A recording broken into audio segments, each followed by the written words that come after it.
अस्सलाम वालेकुम नाज़रीन, आपका होस्ट यासिर शामी आपकी खिदमत में हाजिर है। हमेशा की तरह आपके लिए कुछ मुनफरिद, यूनिक और हैरत अंगेज कंटेंट लेकर हाजिर होते हैं।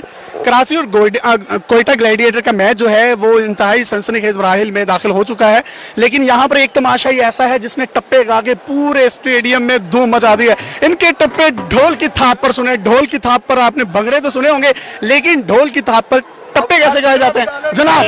सबसे पहले तो मैं आप स्टार्ट करें, बाद में बताइएगा। अच्छा, बाद में बताएंगे। चिट्टा कुक्कड़ बने थे, चिट्टा कुक्कड़ बने थे, रेशमी दुपट्टे वालिए मुंडा आशिक तेरे,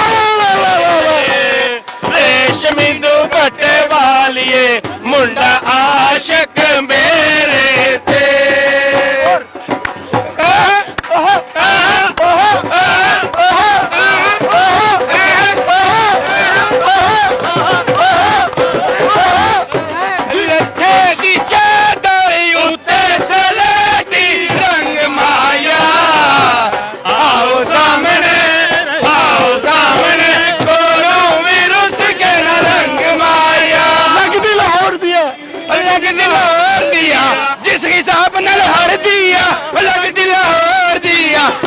पता करो केड़े कोच दिया केड़े लगदी राणा साहब दिया। राणा साहब सॉरी, लव यू राणा साहब।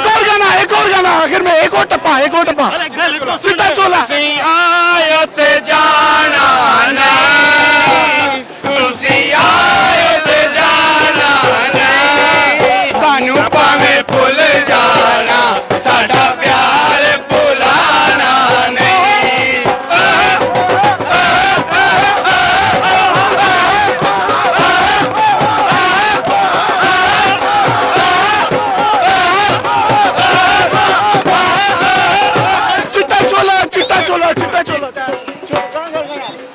चिट्टा चोला सीन दर्जी नहीं भूलेंदा डोले दी मर्जी, चोला सीन दर्जी नहीं भूलेंदा डोले दी मर्जी, चोला तुसी आयो ते जाना नहीं, तुसी सानू भावें भुल जाना, साडा प्यार भुलाना नहीं। तुसी आयो ते जाना ना, सानू भावें भुल जाना, साडा प्यार भुलाना ना। आखिर में डेली पाकिस्तान के लिए कुछ कहना चाहेंगे? नामा पाकिस्तान, डेली पाकिस्तान जिंदाबाद। मजीद वीडियोस लेकर